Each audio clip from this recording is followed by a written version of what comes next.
हाय और good afternoon.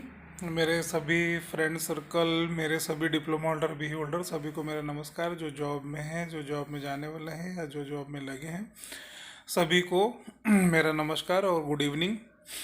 तो आज के अपन इस चैप्टर में जाएंगे सर्विस कॉन्ट्रैक्ट और सर्विस बॉन्ड, जो कि मेरा एक पहले भी ऑलरेडी वीडियो है, लेकिन ये वीडियो उसके आगे एक्सटेंशन में है, जो कि मैंने कुछ इधर कुछ महीनों से और भी कुछ चीज़ें देखी जानी, तो मैंने सोचा वो भी आपको शेयर कर दूं। तो ये काफ़ी इम्पोर्टेंट है और काफ़ी अच्छा है, आप लोगों के काम आएगा।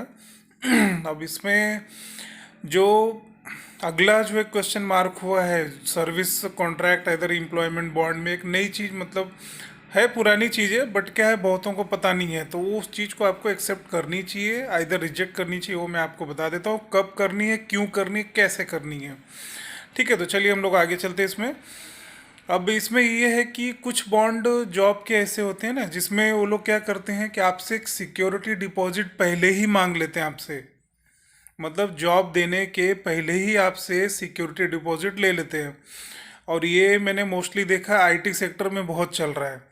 इंडस्ट्री में तो ऐसी पॉसिबिलिटीज़ नहीं है, अगर कंपनी है, लिमिटेड है, पीवीटी लिमिटेड है, वहाँ पे इस तरह की बातें तो नहीं है। लेकिन आईटी सेक्टर के फर्म में ये मैंने बहुत देखा है और काफ़ी प्रचलन में जा रहा है, और काफ़ी हद तक मैं देख रहा हूँ। इवन दो बॉम्बे में देखा, वडोदरा में भी सुनने में आ रहा है, और एक सूरत में भी एक रिसेंटली मुझे किसी ने बात की थी कि वहाँ पे भी मतलब सिक्योरिटी डिपॉजिट मांगी जाती पहले से। और ये कहा जाता है कि आप जॉब हम आपको देंगे, आप मुझे लाख लाख 50,000, 1.5 लाख, 2 लाख, जो भी है इस तरह के अमाउंट वो सामने से आपसे मांगते हैं। ठीक है, चलो जॉब देने के नाम पे अगर आप मान लो 6, 7, 8 लाख, 10 लाख की पैकेज दे रहे हो और आप 1.5 से 2 लाख सिक्योरिटी डिपॉजिट ले रहे हो, तो ठीक है, लो। लेकिन इट शुड बी डॉक्यूमेंटेड, वो एक वैलिडिटी होनी चाहिए और उसका डॉक्यूमेंट होना चाहिए, उसका एविडेंट्री होना चाहिए। लेकिन ऐसा नहीं हो रहा है। They are demanding in a cash manner, और वो कैश में मांग रहे हो। तो मैंने खुद ने ही अपने क्लोज रिलेशन में, फिर एक मेरा भाई खुद का भी है, उसके साथ भी ऐसा हुआ, मेरे भाई के साथ। वो भी, उसने भी मुझे बताया कि उसको मतलब सामने वाले ने 1 लाख रुपए मांगा, वो भी कैश।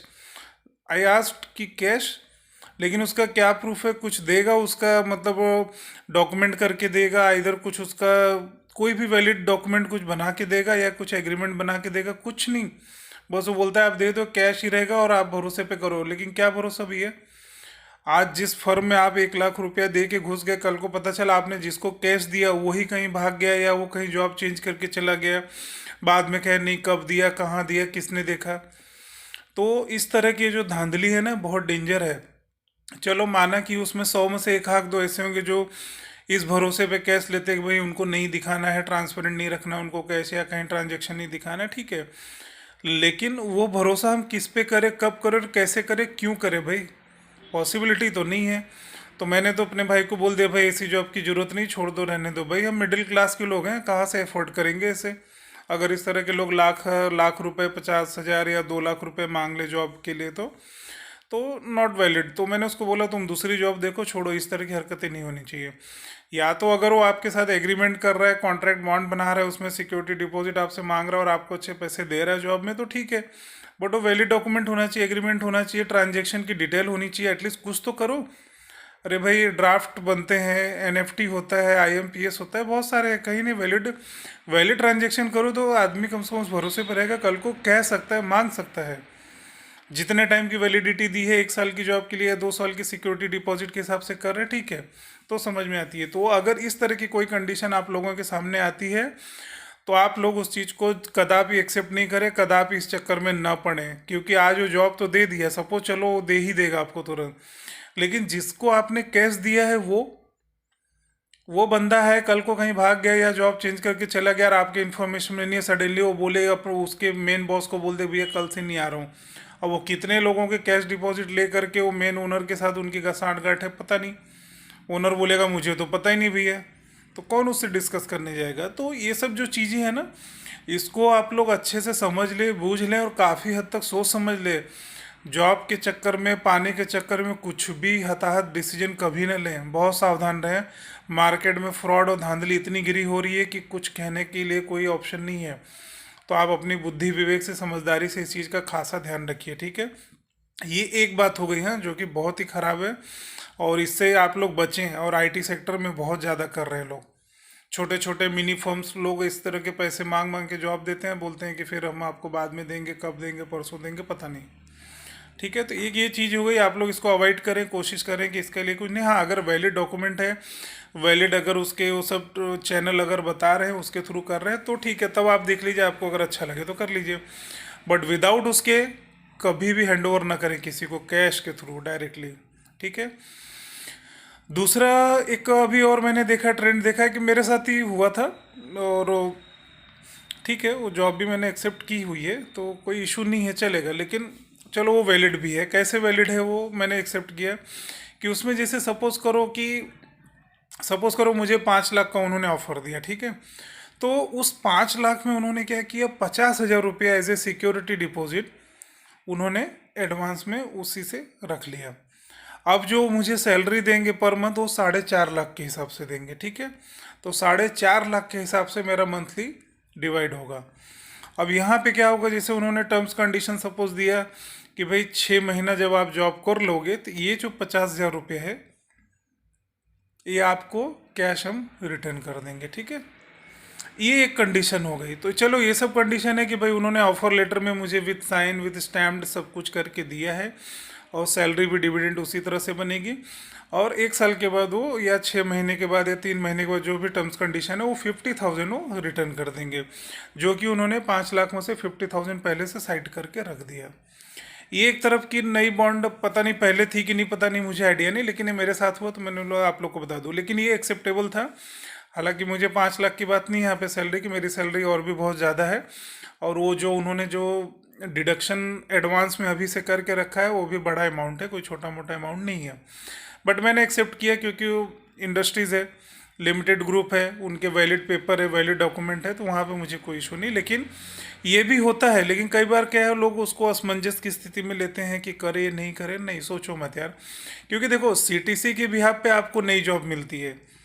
अगर वो 1,50,000 रुपये अगर आपको बोल रहे हैं कि हम ये आपका एज ए सिक्योरिटी डिपॉजिट हम पहले से रख रहे हैं, और आपका 3 महीना, 6 महीना, 1 साल हो जाएगा तो हम आपको रिटर्न कर देंगे, तो वो वैलिड है, क्योंकि वो उनके डॉक्यूमेंट में, उनके पेपर में विद साइन आपको सब कुछ वो क्लॉज मेंशन करके देते हैं, तो वो आप ट्रस्ट कर सकते हो। It's one type of industries, अगर लिमिटेड है, रजिस्टर्ड है, ऑर्गेनाइजेशन है, चल रही है, तो वो कर सकते हैं, उसमें कोई इशू नहीं है, ठीक है। तो अगर इस तरह की बॉन्ड की कंडीशन अगर आपको दिखे और अगर है तो आप एक्सेप्ट कर लीजिए, ना बोलने की ज़रूरत नहीं है, क्योंकि आपको नेक्स्ट जॉब उसी सीटीसी से मिलेगी, तो वो वहाँ बेनिफिट है, ठीक है। बाकी उन्होंने जो अमाउंट डिडक्ट करके रखा हुआ है आपकी स्टेबिलिटी होने के बाद पे करेंगे, तो वेल एंड गुड है, वो आपको तो बाद में दे ही देंगे। तो उसमें भी क्या होता है, कई बार ऐसे एचआर ऑप्शन भी रख देता है कि आपको, चलो हमने 10 लाख रुपए सीटीसी ऑफर किया, 1 लाख रुपए हमने साइड में रख लिया, अब आपको सैलरी मिलेगी 9 लाख के हिसाब से। दूसरा ऑप्शन क्या है, किसी किसी को सोचते हैं कि अरे यार 1 लाख रुपए 1 साल के लिए रखा रहेगा, चलो तो हम एक काम करते हैं, तुम छोड़ दो, हमको 9 लाख पे ऑफर दे दो, लेकिन टर्म्स कंडीशन मत रखो। तो ये भी होता है, ठीक है भैया, कल को आपको जमा नहीं जमा क्या है वो कंडीशन बेस्ड हो जाती है, ठीक है। तो इस तरह के भी ऑप्शन दिए जाते हैं। तो मेरे हिसाब से पहला ऑप्शन अच्छा है कि आप 10 लाख की सीटीसी ऑफर ले लीजिए, 1 लाख को साइड में रखेंगे, आपको 6 महीने के बाद रिटर्न कर देंगे।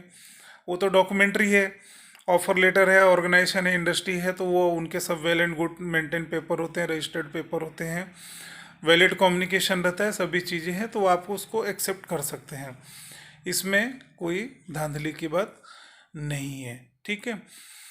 तीसरा जो एक और डेंजर मैटर हुआ है, वो एक मैं और बता दूँ, ये भी मेरे साथ हुआ है। कई बार होता है कि कोई कोई कंसल्टेंसी की बात करो, हाँ, कोई कोई कंसल्टेंसी क्या होती है ना, कि वो तो चलो ऑर्गेनाइजेशन के लिए काम करते हैं, किसी ऑर्गेनाइजेशन को एम्प्लॉय हायर करके देते हैं, तो ऑर्गेनाइजेशन उनको एक सैलरी एज ए चार्ज उनको रिटर्न करती है, दे देती है। लेकिन अभी मार्केट में एक, अभी रिसेंटली 2 महीना पहले एक कोई कंसल्टेंट था, उसने मुझे बोला कि सर ये ऐसी ऐसी जॉब है, बहुत अच्छी सैलरी है, सब है, चलो ठीक है, सब अच्छा लगा सुन के। लेकिन इंटरव्यू के कुछ घंटे पहले वो मुझसे बोलता है वो आदमी कि सर आपको मुझे चार्ज देना पड़ेगा। तो मैंने बोला भाई आपको क्यों चार्ज देना है? तो बोलता है कि नहीं, एक्चुअल में क्या है, ये जॉब मैं मेरी तरफ से आपको लगवा दूंगा, 100% श्योर है, ये है वो है, 100% मैं आपका करवा दूंगा, और आप मुझे कम से कम 2 लाख रुपए देना। बोला ठीक है भाई, 25-30 लाख की बात है, सैलरी का है, तो ठीक है, चलो 1 लाख 2 लाख देखेंगे, सोचेंगे। लेकिन कुछ दिन के बाद फिर ऐसा रियलाइज़ हुआ कि why I should to pay him यार। वो ऑलरेडी इंडस्ट्री से ही लेगा। अगर आप सपोज करो आज मेरी 2.5 लाख महीने की पगार पे जॉब लगी, ठीक है, 2.5 लाख रुपये मंथली मुझे पेमेंट मिल रही है, जॉब लगने वाली है, तो वो जो 2.5 लाख रुपया है ऑलरेडी ऑर्गेनाइजेशन उसको पे करने वाला ही है उस कंसल्टेंसी को। बट वो कंसल्टेंसी मेरे से 2.5 लाख क्यों मांग रहा है? दैट इज़ द क्वेश्चन, बड़ा क्वेश्चन है वो। तो कुछ दिन ठीक लगा, बाद में फिर मुझे लगा नहीं यार, that is not a good. वो 2.5 लाख उनसे चार्ज करे, 2.5 लाख हमसे करे, 1 लाख उनसे मांगे, ये गलत बात है। ठीक है, तो इस तरह की जब बातें हो ना, तो कभी भी उसको एक्सेप्ट नहीं करना चाहिए। आज अगर मैं बोलूं कि चलो ठीक है भाई, आपने मुझे ऑफर किया 90,000 रुपये, ठीक है, अब 90,000 में मैं सेटिस्फाइड हूँ, मुझे पता है चलो कि मेरे को 90,000 सैलरी ऑफर मंथली मिल रहा है, ठीक है, तो वो ऑर्गेनाइजेशन का काम है कि वो कंसल्टेंसी उसने हायर की है, तो वो 90,000 रुपया उसको पे कर देना चाहिए। लेकिन कंसल्टेंसी मुझसे 90,000 मेरी एक सैलरी क्यों मांगना चाहिए? That is wrong things. तो ये भी मार्केट में एक चला हुआ है और चल भी रहा है, क्योंकि मैंने देखा, पहले तो मैंने बहुत रेयरली कभी सुनी थी, लेकिन खुद ही सर्वाइव भी कर लिया है कि उसने बोला भाई 90,000 आपकी सैलरी से हम ले लेंगे, एक सैलरी हम ले लेंगे, ठीक है चलो। लेकिन वो बाद में मुझे अच्छा नहीं लगा। मैं यहाँ एक्चुअल में कोई फिगर ऐसा बोला नहीं कि मुझे क्या सैलरी मिली क्या नहीं है, दैट इज़ पर्सनल। ये तो मैंने एग्जाम्पल के लिए आपको 2.5 लाख 2 लाख 90,000 की बात कर रहा हूँ, एग्जाम्पल के तौर पे बोला हूँ, उदाहरण के तौर पे। मेरी सैलरी क्या है वो जाने दीजिए, छोड़िए, वो कोई मैटर नहीं करता है।